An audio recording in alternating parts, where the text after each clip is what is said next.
Hello everyone, welcome to ERMPL training program. तो last day हम लोग कंप्लीट किए थे हम लोगों का फाइनेंस पॉलिसी। तो फाइनेंस पॉलिसी में हम लोग किए थे secure policy and unsecure loan. Secure loan and unsecure loan हम लोगों का कंप्लीट हो चुका है। तो आज हम लोग शुरू करने वाले हैं हम लोगों का एक नेक्स्ट चैप्टर जो बहुत इम्पोर्टेंट है, वो है इन्वेस्टमेंट पॉलिसी। तो चलो स्टार्ट करते हैं इन्वेस्टमेंट पॉलिसी। तो इन्वेस्टमेंट पॉलिसी क्या होता है? Where customer can get more than their deposit. Where customer can get more than their deposit. जहाँ पे कस्टमर उनका डिपॉजिट बैलेंस से ज़्यादा मिल सकता है, पा सकता है। Customer can invest in all banks, post office, even any non-banking financial company also. Customer कहाँ पर इन्वेस्टमेंट कर सकता है? कोई भी बैंक पे इन्वेस्टमेंट कर सकता है, पोस्ट ऑफिस में कर सकता है, और कहाँ पर कर सकता है? Any non banking financial company में। बहुत सारा नॉन बैंकिंग फाइनेंशियल कंपनी है जहाँ पे कस्टमर इन्वेस्टमेंट करते हैं। There are basically 3 types of investment policies for customer. तो कस्टमर के लिए 3 टाइप्स का इन्वेस्टमेंट पॉलिसी है बैंक में। तो नंबर 1 क्या है? Fix deposit. चलो अभी हम लोग स्टार्ट करने वाले हैं फिक्स डिपॉजिट। तो what is fix deposit? Fix deposit क्या होता है? Fix deposit is an one time investment plan where customer can deposit for a minimum 7 days to maximum 10 years। Fix deposit एक वन टाइम इन्वेस्टमेंट प्लान है। Customer एक ही बार investment कर सकता है, जहाँ पर कस्टमर एक ही बार इन्वेस्टमेंट करेगा और वो डिपॉजिट कितना दिन तक रख पाएगा? 7 दिन से लेके 10 साल तक वो डिपॉजिट रख पाएगा अपना पैसा। After a fix duration customer can get more than deposit with interest of minimum 3% to maximum 7%। तो जो उनका फिक्स ड्यूरेशन रहेगा, उसी फिक्स ड्यूरेशन के बाद कस्टमर को इंटरेस्ट के समेत मिनिमम 3% टू मैक्सिमम 7% तक उसको इंटरेस्ट के समेत रिटर्न भी किया जाएगा। ये होता है फिक्स डिपॉजिट, जहाँ पे आप इन्वेस्टमेंट करते हो और आपको एक फिक्स ड्यूरेशन के बाद इंटरेस्ट के समेत आपको रिटर्न भी दिया जाता है। तो ये जो फिक्स डिपॉजिट है, ये फिक्स डिपॉजिट का कुछ फीचर्स है जो आप लोगों को ध्यान में रखना पड़ेगा। तो features of fix deposit, features of fix deposit में देखो नंबर 1 क्या है? नंबर 1 है customer can never deposit many times in FD account. जैसे मैंने पहले बोला कि फिक्स डिपॉजिट एक वन टाइम इन्वेस्टमेंट प्लान है, यहाँ पर कस्टमर एक बार से ज़्यादा डिपॉजिट नहीं कर पाएगा। तो customer can never deposit many times in FD account. Number 2 क्या है? नंबर 2 है customer can withdrawal the whole amount principal plus interest after the fix duration. Customer जो टोटल उसका जो अमाउंट रहेगा, होल अमाउंट जिसको हम लोग बोलते हैं प्रिंसिपल प्लस इंटरेस्ट, जो उसने इन्वेस्टमेंट करेगा और उसको जो इंटरेस्ट मिलेगा, ये दोनों को मिला के जो अमाउंट होगा, उसी अमाउंट को हम लोग बोलते हैं होल अमाउंट। तो whole amount after fix duration में कस्टमर विथड्रॉ कर पाएगा। नेक्स्ट है if customer want to withdrawal it for any emergency then they have to break it and pay some penalty। अगर कोई इमरजेंसी पर्पस के लिए customer को उस पैसे को विथड्रॉल करना है, तो कस्टमर को क्या करना पड़ेगा? उस एफडी अकाउंट को तोड़ना पड़ेगा एंड इसके लिए कुछ पेनाल्टी भी बैंक के पास भरना पड़ेगा। तो बेसिकली ये जो फिक्स डिपॉजिट होता है, ये बेसिकली 2 टाइप का प्लान में होता है। तो basically we have 2 FD plan, annualise and monthly income scheme, जिसका शॉर्ट फॉर्म है MIS। तो 2 प्लान में एफडी कस्टमर करते हैं, एनुअलाइज प्लान में भी करते हैं और MIS प्लान में भी करते हैं।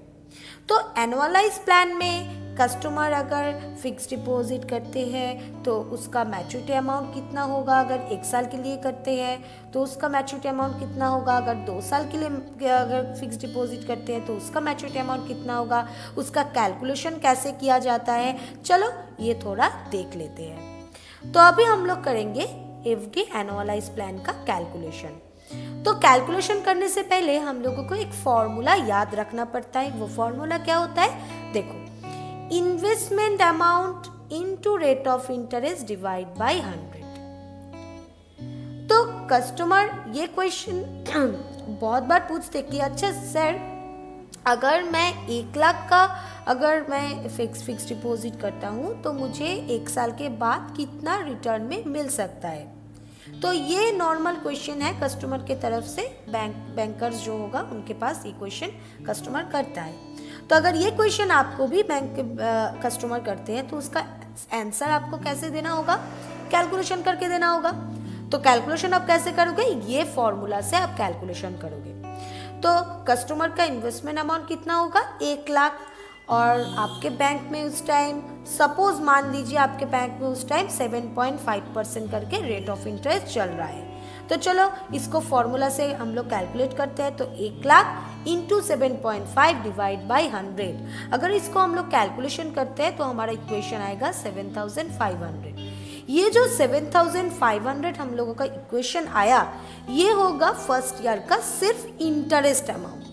मतलब अगर कस्टमर 1 लाख के लिए अगर इन्वेस्टमेंट करते हैं फिक्स डिपॉजिट में तो उनको आफ्टर ड्यूरेशन 7,500 एक्स्ट्रा मिलेगा इंटरेस्ट के तौर पे। तो अगर 1 साल के लिए ही कस्टमर फिक्स डिपॉजिट करते हैं तो उसका मैच्योरिटी अमाउंट कितना होगा, so after 1 year maturity amount rupees 1 lakh plus 7,500, क्योंकि दोनों को मिलाना होगा, प्रिंसिपल और इंटरेस्ट को जोड़ के ही हम लोगों का मैच्योरिटी अमाउंट होता है। तो 1 लाख प्लस 7,500 होता है 1,07,500। तो कस्टमर अगर 1 साल के लिए फिक्स डिपॉजिट करते हैं तो कस्टमर को 1 साल के बाद मैच्योरिटी अमाउंट कितना मिलेगा, 1,07,500। ये तो हुआ 1 साल के लिए। अगर कस्टमर ये बोलता है कि मुझे 2 साल के लिए फिक्स डिपॉजिट करना है तो उसका कैलकुलेशन ना थोड़ा सा अलग हो जाता है। क्यों, देखो, in case the plan more than 1 year, second year calculated on compound interest.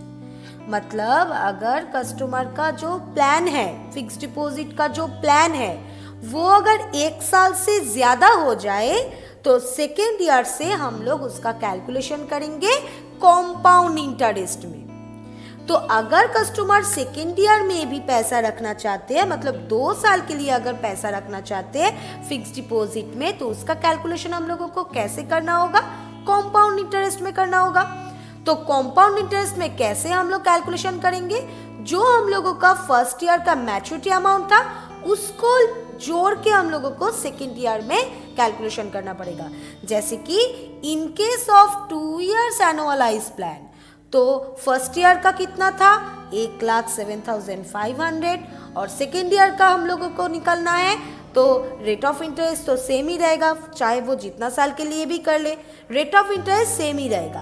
तो 7.5 डिवाइड बाई 100, मतलब कि 1,07,500 को अभी हम लोग 7.5 से कैलकुलेट करेंगे। तो कैलकुलेशन में इक्वेशन कितना आएगा, 8,062.50। ये होगा सेकेंड ईयर का इंटरेस्ट, सिर्फ सेकेंड ईयर का ये सिर्फ इंटरेस्ट है।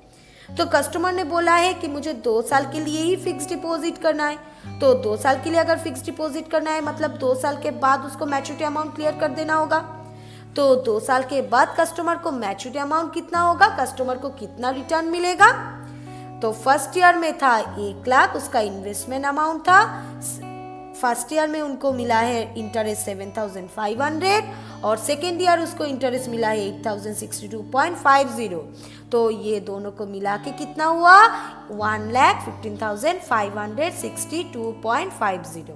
ये होगा 2 इयर्स का मैच्योरिटी अमाउंट। अगर कस्टमर 2 साल के लिए इन्वेस्टमेंट करते हैं तो 2 साल के बाद कस्टमर को हम लोग कितना रिटर्न में दे पाएंगे, 1,15,562।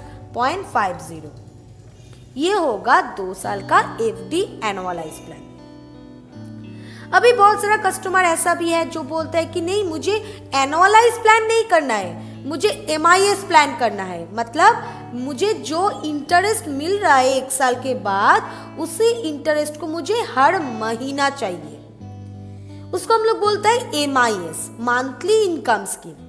अगर कस्टमर ये प्लान में अपना फिक्स डिपॉजिट करते हैं तो उसका कैलकुलेशन हम लोगों को कैसे करना होगा? महीने में कैलकुलेशन करना होगा। चलो देखते हैं उसका कैलकुलेशन कैसे होता है। तो देखो यहाँ पर FD MIS प्लान।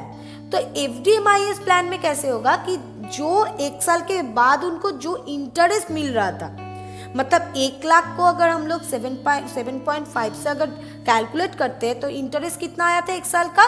7,500। तो 7,500 को अगर हम 12 से डिवाइड कर देते हैं तो हमारा कैलकुलेशन कितना होगा? 625 करके हर महीना, मतलब 1 साल के लिए अगर कस्टमर MIS कर रहा है तो 625 करके हर महीना कस्टमर के बैंक अकाउंट में चले जाएगा। ये होगा मंथली इनकम स्कीम। तो अगर कस्टमर 2 साल के लिए करना चाहते हैं तो क्या होगा? 2 साल का मतलब जब भी फर्स्ट ईयर के बाद सेकेंड ईयर जब भी हो जाएगा तो वो कंपाउंड इंटरेस्ट में होगा। तो कंपाउंड इंटरेस्ट में सेकेंड ईयर का मैच्योरिटी अमाउंट कितना था हमारा? 1,15,562। अभी हम लोग अगर सेकेंड ईयर कैलकुलेट करते हैं तो 1 लाख तो हमारा इन्वेस्टमेंट अमाउंट था। 1 लाख को हम लोग क्या करेंगे? छोड़ देंगे। सिर्फ 15,562 को हम लोग 24 से डिवाइड कर देंगे। अगर हम लोग 15,562 को अगर 24 से डिवाइड करते हैं तो हमारा सेकेंड ईयर का कितना होगा MIS प्लान में? 648। तो 648 करके कस्टमर को MIS में मिल जाएगा। मतलब हर महीना 648 करके कस्टमर के बैंक अकाउंट में मिल जाएगा। ठीक है। जो इंटरेस्ट होता है, अगर कस्टमर अगर मंथली बेसिस में करता है, मंथली बेसिस में अगर फिक्स डिपॉजिट करता है तो उसका इंटरेस्ट गेन होता है एवरी मंथ। जो पहला महीना रहेगा उससे थोड़ा सा ज़्यादा गेन होगा सेकेंड ईयर। जैसे अब लोग अगर कस्टमर सेकेंड ईयर में करते या फिर थर्ड ईयर के लिए करते, अगर 3 साल के लिए, 4 साल के लिए, 5 साल के लिए, जितना साल के लिए कस्टमर करेगा उतना ज़्यादा कस्टमर को इंटरेस्ट भी मिलेगा। हुआ, ये तो हुआ FD annualise plan and FD MIS plan.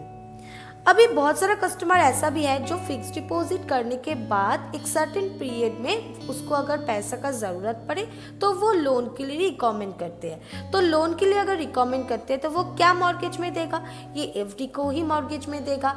तो चलो हम लोग अभी करेंगे FD loan against fix deposit. मतलब फिक्स डिपॉजिट को मॉर्गेज में रख के भी लोन लिया जाता है, कस्टमर लोन लेते हैं। जैसे कि फिक्स डिपॉजिट करने के बाद एक सर्टिफिकेट तो प्रोवाइड किया जाता है कस्टमर को।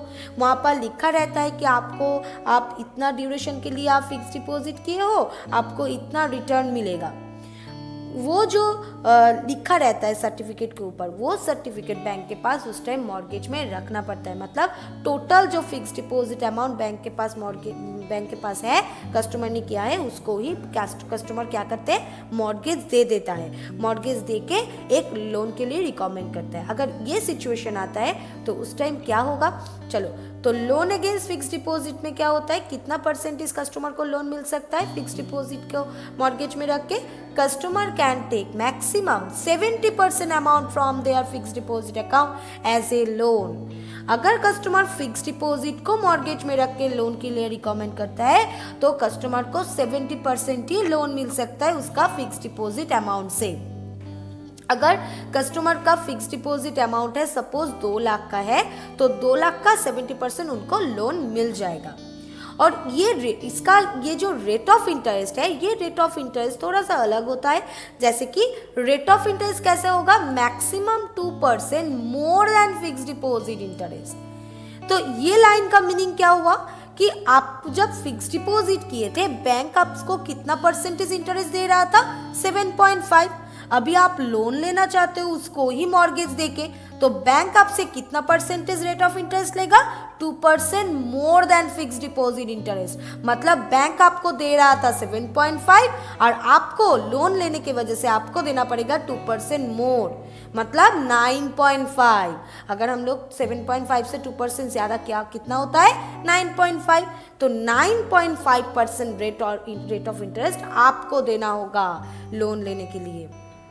और इसका ड्यूरेशन कैसा रहेगा, ड्यूरेशन कितना रहेगा, ड्यूरिंग फिक्स डिपॉजिट टर्म, आप जितना भी फिक्स डिपॉजिट का आपका जितना भी टर्म है आप उसके अंदर भी दे सकते हो, या फिर maximum 3 years more than term of FD, या फिर आपको 3 साल ज्यादा भी दिया जाता है फिक्स डिपॉजिट टर्म से।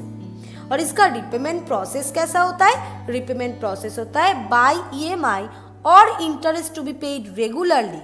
इसका जो इंटरेस्ट होता है, लोन का जो इंटरेस्ट होगा, आप ये रेगुलरली आपको हर महीना जैसा प्रोसेस होगा उसी प्रोसेस के हिसाब से आपको हर महीना देना होगा।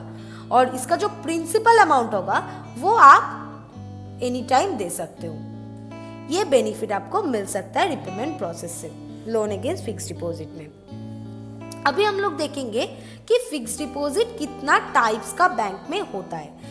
दरअसल हम लोग ये जानते हैं कि फिक्स डिपॉजिट एक ही टाइप का होता है, नहीं, बैंक में बहुत सारा टाइप का फिक्स डिपॉजिट होता है। चलो एक एक करके देखते हैं। तो नंबर 1 क्या है, नंबर 1 है फ्लेक्सी फिक्स डिपॉजिट। तो फ्लेक्सी फिक्स डिपॉजिट क्या है, देखो, flexi fix deposit, customer can deposit more than 1 time. ये एक ऐसा फिक्स डिपॉजिट है जहां पे कस्टमर एक बार से ज्यादा बार भी डिपॉजिट कर सकते हैं। कैसे, मान लो अगर आप फ्लेक्सी फिक्स डिपॉजिट करते हो बैंक में जाके, तो बैंकर्स क्या करेगा, पहले आपका ये फिक्स डिपॉजिट अकाउंट पहले खोलेगा और उसी बैंक में आपका जो सेविंग्स अकाउंट है उसी सेविंग्स अकाउंट के साथ आपका फिक्स डिपॉजिट अकाउंट को जोड़ देगा, लिंक करा देगा। और लिंक कराने के बाद आपका जो सेविंग्स अकाउंट है उस सेविंग्स अकाउंट में एक लिमिट दिया जाएगा। वो हो सकता है 10,000 हो या फिर 12,000 हो या फिर 15,000 हो, कोई भी अमाउंट का लिमिट हो सकता है। कस्टमर जब भी अपना सेविंग्स अकाउंट में उस लिमिट से ज्यादा अमाउंट डिपॉजिट करेगा अपना सेविंग्स अकाउंट में, वो एक्स्ट्रा अमाउंट चले जाएगा फ्लेक्सी फिक्स डिपॉजिट अकाउंट में। जैसे कि कस्टमर अगर मान लो कस्टमर का अगर 10,000 का अगर लिमिट दिया गया है सेविंग्स अकाउंट में, तो कस्टमर अगर उस महीना में 15,000 या फिर 20,000 अगर डालते हैं, डिपॉजिट अगर करते हैं, तो एक्स्ट्रा जो मनी होगा, एक्स्ट्रा जो अमाउंट होगा, 10,000 से ज्यादा जो एक्स्ट्रा अमाउंट होगा, वो एक्स्ट्रा अमाउंट चले जाएगा उसका फ्लेक्सी फिक्स डिपॉजिट अकाउंट में। तो ऐसे करके कस्टमर जितना बार अपना सेविंग्स अकाउंट में एक्स्ट्रा अमाउंट डालेगा, एक्स्ट्रा अमाउंट डिपॉजिट करेगा, उतना बार ही उसके फ्लेक्सी फिक्स डिपॉजिट अकाउंट में मनी जाता रहेगा। ये एक ड्यूरेशन के अंदर चलता है, तो ये ड्यूरेशन आपको और बैंक के बीच होगा। आप जब flexi fix deposit account open करोगे उसी टाइम आप ड्यूरेशन दे दोगे, तो उसी हिसाब से बैंक आपसे आपका सेविंग्स अकाउंट से डिडक्ट करके आपका जो फ्लेक्सी फिक्स डिपॉजिट अकाउंट है उसमें डिपॉजिट करते रहेगा। तो इसलिए यहाँ पर बोला गया है कि customer can deposit more than 1 time, क्योंकि यहाँ पर हो रहा है ना, एक बार से ज्यादा बार भी डिपॉजिट हो रहा है, तो ये पैसा कस्टमर ड्यूरेशन के पहले उठा नहीं पाएगा। तो ऐसे ही होता है फ्लेक्सी फिक्स डिपॉजिट। नेक्स्ट हमारा जो है वो है टैक्स सेविंग्स फिक्स डिपॉजिट। ये टैक्स सेविंग्स फिक्स डिपॉजिट क्या होता है, देखो, by this kind of deposit customer can save some tax. ये जो टैक्स सेविंग्स फिक्स डिपॉजिट है, नाम सुन के ही हम लोगों को ये समझ में आ रहा है कि इसमें ना कुछ टैक्स सेव करने के बात है। मतलब ये tax saving fix deposit account खोलने से कस्टमर का टैक्स थोड़ा सा कम हो सकता है। और इसका जो ड्यूरेशन है, ड्यूरेशन कैसे रहेगा, ड्यूरेशन होगा minimum 5 years lock in period, मतलब 5 साल के लिए लॉक रहेगा। कैसे कस्टमर टैक्स को सेव कर सकता है, मान लो अभी गवर्नमेंट 5 लाख के ऊपर इनकम टैक्स लेता है, 5 लाख के जिसका इनकम है उसके ऊपर गवर्नमेंट टैक्स लेता है। तो अगर 5 लाख के ऊपर अगर कस्टमर का इनकम अगर ईयरली अगर 7 लाख है, तो 7 लाख का 10% इंटरेस्ट कितना होगा, 7 लाख का 10% इंटरेस्ट 70,000 होगा, है ना। तो 70,000 अगर कस्टमर बोल रहा है कि नहीं, मुझे 70,000 इंटरेस्ट भरना नहीं है, 70,000 टैक्स नहीं देना है, तो उस टाइम वो क्या करेगा, एक टैक्स सेविंग फिक्स डिपॉजिट अगर वो करके रखता है, तो टैक्स सेविंग फिक्स डिपॉजिट का जो लिमिट है वो होता है 1.5 लाख। ठीक है। तो 1.5 लाख अगर कस्टमर पहले से ही टैक्स सेविंग फिक्स डिपॉजिट में रख देता है तो उसका इनकम कितना दिखाएगा, 5.5 लाख, मतलब 5.5 लाख। तो 5.5 लाख का 10% कितना होता है, 55,000, 55,000।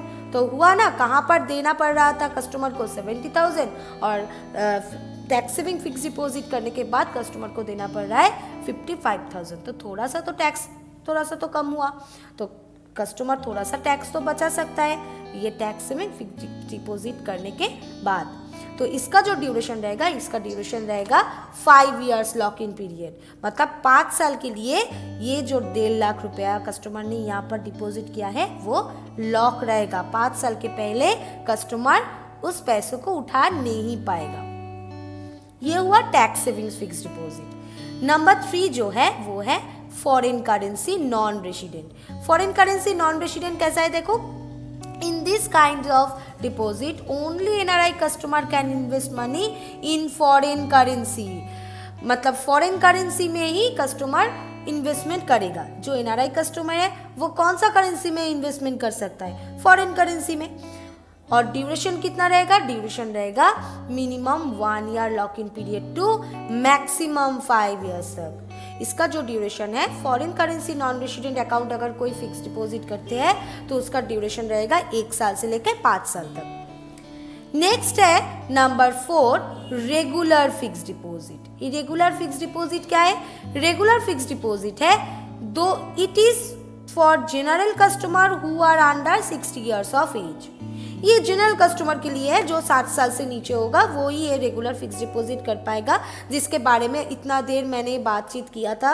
एनुअलाइज प्लान, एमआईएस प्लान, जितना भी डिस्कशन मैंने किया था वो सारा का सारा आता है रेगुलर फिक्स डिपॉजिट के अंदर। हमारा नेक्स्ट जो है वो है senior citizen fix deposit. Senior citizen fix deposit किसके लिए है, those person who are above 60 years of age, जो 60 साल से ऊपर हो जाएगा उसके लिए है senior citizen fix deposit. For them this kind of fix deposit, in this types of fix deposit they can get interest some more than regular. हम लोग ये जानते हैं कि जो सीनियर सिटीजन है वो जनरल से कुछ ज़्यादा फैसिलिटी पाते हैं, कुछ ज़्यादा फैसिलिटी उनको मिलते हैं। तो यहाँ पर भी सेम ही होता है, सीनियर सिटीजन फिक्स डिपॉजिट अगर कोई करता है तो उसको जो इंटरेस्ट मिलेगा वो जनरल फिक्स डिपॉजिट अकाउंट से थोड़ा सा ज़्यादा मिल जाएगा। ठीक है, तो ये हुआ हमारा फिक्स डिपॉजिट। तो फिक्स डिपॉजिट के बाद हमारा जो नेक्स्ट टॉपिक है वो है पब्लिक प्रोविडेंट फंड। ये पब्लिक प्रोविडेंट फंड क्या होता है, हम लोग प्रोविडेंट फंड मतलब पीएफ का नाम तो हम लोग सुना है ना। तो ये जो पीएफ है, प्रोविडेंट फंड, पीएफ किसको मिलता है, जो किसी गवर्नमेंट या फिर किसी प्राइवेट सेक्टर में जॉब करते हैं, है ना, तो उसको ही पीएफ मिलते हैं। मगर जो लोग किसी ऑर्गेनाइजेशन में काम नहीं करता है वो लोग अगर चाहे वो लोग भी ये प्रोविडेंट फंड खोल सकता है। तो स्पेशली उन लोगों के लिए ही गवर्नमेंट ने ये पब्लिक प्रोविडेंट फंड का स्कीम चालू किया है। चलो तो देखते हैं पब्लिक प्रोविडेंट फंड क्या होता है। चलो, तो public provident fund is a part of provident fund. Public provident क्या होता है, पब्लिक प्रोविडेंट प्रोविडेंट फंड का ही एक पार्ट होता है, which is a central government scheme for a public, जो पब्लिक के लिए सेंट्रल गवर्नमेंट ने ये स्कीम चालू किया है। Another part known as employee provident fund, मतलब EPF, for all employee who worked in government and organise private sector. मतलब इसका जो अनदर पार्ट है, एक पार्ट का नाम है पीपीएफ मतलब पब्लिक प्रोविडेंट फंड, और दूसरा पार्ट का नाम है ईपीएफ मतलब एम्प्लॉय प्रोविडेंट फंड। तो एम्प्लॉय प्रोविडेंट फंड किसको मिलेगा, जो किसी जगह पे किसी ऑर्गेनाइजेशन पे काम करेगा, वो हो सकता है गवर्नमेंट पे हो या फिर ऑर्गेनाइज प्राइवेट सेक्टर में भी हो। तो PPF is an one type of investment policy in which customer can deposit for a minimum 15 years lock-in period to maximum 30 years. तो पीपीएफ एक वन टाइम इन्वेस्टमेंट प्लान है जैसे फिक्स डिपॉजिट एक one time investment plan था, PPF भी एक one time investment plan है। यहाँ पर कस्टमर एक बार ही इन्वेस्टमेंट कर सकता है और कितना दिन के लिए इन्वेस्टमेंट करके रखेगा, कितना दिन के लिए डिपॉजिट रहेगा, minimum 15 years lock in period to maximum 30 years. यहाँ पर देखो ब्रैकेट में मैंने एक चीज लिखा है कि 5+5+5। ये 5+5+5 का मतलब क्या होता है? It means if any customer wants to continue it after 15 years they can continue it by 3 times 5 years lock in duration. मतलब अगर कोई कस्टमर 15 साल तो उसका पैसा लॉक रहेगा, 15 साल के पहले वो उठा नहीं पाएगा। 15 साल के बाद भी अगर कोई कस्टमर पब्लिक प्रोविडेंट फंड करना चाहते हैं तो उसको क्या करना पड़ेगा? 15 ईयर्स के बाद 5-5-5 करके ब्रेक करके उसको रखना होगा। मतलब 5-5-5 3 times वो 5 years लॉक इन ड्यूरेशन में रख पाएगा। तो एक कस्टमर टोटल कितना साल के लिए पब्लिक प्रोविडेंट फंड कर सकता है? टोटल 30 साल के लिए पब्लिक प्रोविडेंट फंड कर सकता है। 15 ईयर्स पहले का 15 ईयर्स उसका टोटली लॉक रहेगा और बाद में अगर वो करना चाहते हैं तो उसको 5 years लॉक इन ड्यूरेशन में करना होता है। ठीक है, ये हुआ पब्लिक प्रोविडेंट फंड। तो पब्लिक प्रोविडेंट फंड तो एकदम एट अ टाइम लॉक रहेगा पैसा। तो उस टाइम के अंदर अगर कस्टमर को इमरजेंसी पर्पस के लिए पैसे का जरूरत पड़े तो उस टाइम कस्टमर क्या करेगा? लोन लेगा। तो चलो पब्लिक प्रोविडेंट फंड को मॉर्गेज में रख के कैसे लोन लिया जाता है ये हम लोग देख लेते हैं। तो loan against public provident fund, कब एक कस्टमर पब्लिक प्रोविडेंट फंड से लोन ले सकता है? Between 3 to 6 financial year customer can take maximum 50% amount from their PPF account as a loan. मतलब उसका पब्लिक प्रोविडेंट फंड 3 से 6 साल के अंदर 3 साल हो जाएगा, उसके बाद ही एक कस्टमर पब्लिक प्रोविडेंट फंड से लोन ले सकता है। कितना ले सकता है? 50% ले सकता है। जितना अमाउंट वो पब्लिक प्रोविडेंट फंड में रखा है उसका 50% ही उसको लोन के तौर पे मिल सकता है। अब अगर ये कस्टमर अगर बोलता है कि नहीं मुझे लोन नहीं लेना है, मुझे अपना पैसा ही उठाना है, मतलब पार्शियल विड्रॉल करना है, तो उसका क्या होगा फीचर्स? देखो पार्शियल विड्रॉल के लिए कस्टमर को एक टाइम ड्यूरेशन के बाद ही पार्शियल विड्रॉल कस्टमर कर पाएगा। ठीक है, और उसके लिए एक वैलिड रीजन भी देना पड़ता है। तो चलो देखते हैं पार्शियल विड्रॉल कब कर पाता है customer. After 7 years customer can withdrawal maximum 70% amount from their PPF account as a partial withdrawal. 7 साल के बाद अगर उसका पब्लिक प्रोविडेंट फंड किया है 7 साल हो गए हैं तो 7 साल के बाद ही वो पब्लिक प्रोविडेंट फंड से 70% ही पैसा विड्रॉल कर पाएगा, एज अ पार्शियल विड्रॉल कर पाएगा। टोटल अमाउंट वो नहीं विड्रॉल कर पाएगा, 70% ही वो उठा पाएगा, जिसका पैसा उसको रिटर्न में भी नहीं देना पड़ेगा, which they no need to return, जिसका पैसा उसको रिटर्न भी नहीं करना पड़ेगा। और रेस्ट ऑफ द अमाउंट जो रहेगा, rest of the amount they can withdrawal after maturity with interest. जो बाकी का जितना पैसा उसके अकाउंट में रहेगा वो पैसा आफ्टर मैच्योरिटी उसको इंटरेस्ट के समय दिया जाता है। तो जैसे मैंने बोला था कि एक वैलिड रीजन आपको देना पड़ता है पार्शियल विड्रॉल के लिए। तो चलो पर्पस देख लेते हैं। तो purpose of partial withdrawal, purpose क्या होता है? जैसे कि नंबर 1 है होम लोन रीपेमेंट। नंबर 1 क्या है? Home loan repayment. तो होम लोन रीपेमेंट, अगर किसी कस्टमर का अगर उसी बैंक में होम लोन चल रहा है और होम लोन का रीपेमेंट अगर वो सही तरीका से नहीं दे पा रहा है, उस टाइम वो क्या कर सकता है? वो पार्शियल विड्रॉल करके अपना होम लोन का रीपेमेंट कर सकता है। नेक्स्ट है इमरजेंसी मेडिकल पर्पस। ये भी एक पर्पस है। अगर इमरजेंसी मेडिकल पर्पस के लिए किसी को पैसा का ज़रूरत पड़े और उसको कोई भी लोन नहीं मिल रहा है या फिर कोई भी उसका फिक्स डिपॉजिट नहीं किया है, तो उस टाइम वो क्या करेगा? पब्लिक प्रोविडेंट फंड से ही अपना पैसा उठाएगा। और नंबर 3 है एजुकेशन पर्पस। अगर किसी का एजुकेशन पर्पस के लिए पैसे का ज़रूरत पड़े तो उस टाइम वो एजुकेशन पर्पस के लिए भी अपना पीपीएफ फंड से बैठा पैसा उठा सकता है। यह हुआ पब्लिक प्रोविडेंट फंड। अभी हम लोगों का जो नेक्स्ट टॉपिक है वो है रिकरिंग डिपॉजिट। रिकरिंग डिपॉजिट भी एक टाइप का इन्वेस्टमेंट पॉलिसी है। यहाँ पर भी कस्टमर को इन्वेस्टमेंट करना पड़ता है। चलो देखते हैं इन्वेस्टमेंट पॉलिसी। तो recurring deposit is an another type of investment policy in which customer can deposit monthly for a minimum 6 months to maximum 120 months। मतलब रिकरिंग डिपॉजिट भी एक another type of investment policy ही है जिसको customer को हर महीना करना पड़ता है। जैसे हम लोग देखे थे कि फिक्स डिपॉजिट हर साल करना पड़ता है, पब्लिक प्रोविडेंट फंड साल में करना पड़ता है, मगर ये जो रिकरिंग डिपॉजिट है, ये रिकरिंग डिपॉजिट आप एक महीना मतलब हर महीना आप कर सकते हो, हर महीना आप इन्वेस्टमेंट कर सकते हो। और कितना साल के लिए आप कर सकते हो?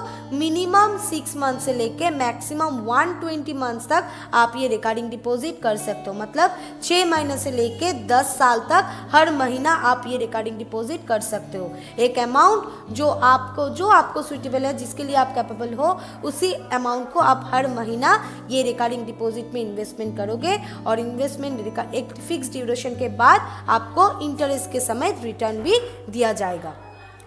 और इसका मिनिमम डिपॉजिट बैलेंस कितना रहता है? इसका मिनिमम डिपॉजिट बैलेंस रहता है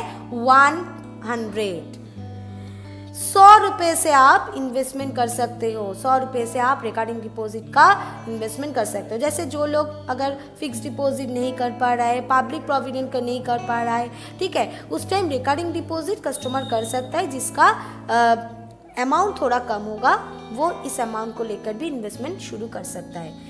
इन्वेस्टमेंट अमाउंट कितना है रिकरिंग डिपॉजिट का? मिनिमम डिपॉजिट बैलेंस 100 रुपये है। 100 से कस्टमर इन्वेस्टमेंट शुरू कर सकता है। तो ये जो रिकरिंग डिपॉजिट है, ये recurring deposit not only for investment purpose, ये आप सेविंग्स पर्पस भी यूज कर सकते हो।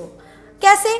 जैसे कि हम लोग हर महीना अपना जो मनी है, जो अमाउंट है, उसको हम लोग सेविंग्स अकाउंट में अपना पैसा रखते हैं। तो अभी हम लोग जानते हैं कि हम लोगों का फ़ोन पे, गूगल पे भी चालू हो गया है। तो हम लोग अगर एक जगह पे मतलब कि सेविंग्स अकाउंट में अगर हम लोग पैसा रखते भी है, तो अभी क्या होता है, जब मंथ के एंड का टाइम हो जाएगा, उस टाइम हम लोग देखते हैं कि हमारा जो सेविंग्स अकाउंट में जितना पैसे हम लोग सेविंग्स करके रखे थे, उतना अमाउंट नहीं है, क्योंकि फ़ोन पे, गूगल पे चालू हो गया है। किसी जगह पे अगर हम लोग जा रहे हैं, हमारे पास अगर कैश नहीं है, तो हम लोग क्या करते हैं, ऑनलाइन से ही ट्रांजैक्शन कर देते हैं। तो क्या होगा, हमारा सेविंग्स अकाउंट से हमारा जो सेविंग्स अमाउंट है वो कम होते जाएगा। तो हमारा प्रॉपरली सेविंग्स जो है वो हम लोग नहीं कर पाते हैं।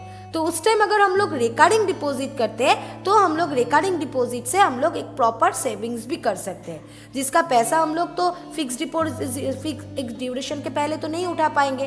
तो हम लोग अगर बहुत कम अमाउंट से ही अगर हर महीना वहाँ पर उस अकाउंट में अगर डिपॉजिट करते हैं, तो हमारा एक सेविंग्स प्रॉपरली वहाँ पर हो सकता है। तो रिकरिंग डिपॉजिट इन्वेस्टमेंट के पर्पस भी यूज होता है और सेविंग्स पर्पस भी यूज होता है, जिसका पैसा आप एक फिक्स ड्यूरेशन के बाद आपको रिटर्न में इंटरेस्ट के समेत ही मिलेगा। आप सेविंग्स भी ये किया और आपको रिटर्न में एक्स्ट्रा मनी भी आपको मिल जाएगा। तो रिकरिंग डिपॉजिट बहुत ही एक इम्पॉर्टेंट है और बहुत ही बेनिफिटेड एक प्रोडक्ट है। तो आज का जो प्रोडक्ट था हम लोगों का, वो था इन्वेस्टमेंट पॉलिसी। तो इन्वेस्टमेंट पॉलिसी में हम लोग क्या क्या कंप्लीट किया है? तो फिक्स डिपॉजिट कंप्लीट किया है, पब्लिक प्रोविडेंट फंड कंप्लीट किया है और रिकरिंग डिपॉजिट कंप्लीट किया है। तो इन्वेस्टमेंट पॉलिसी हम लोगों का कंप्लीट हो चुका है।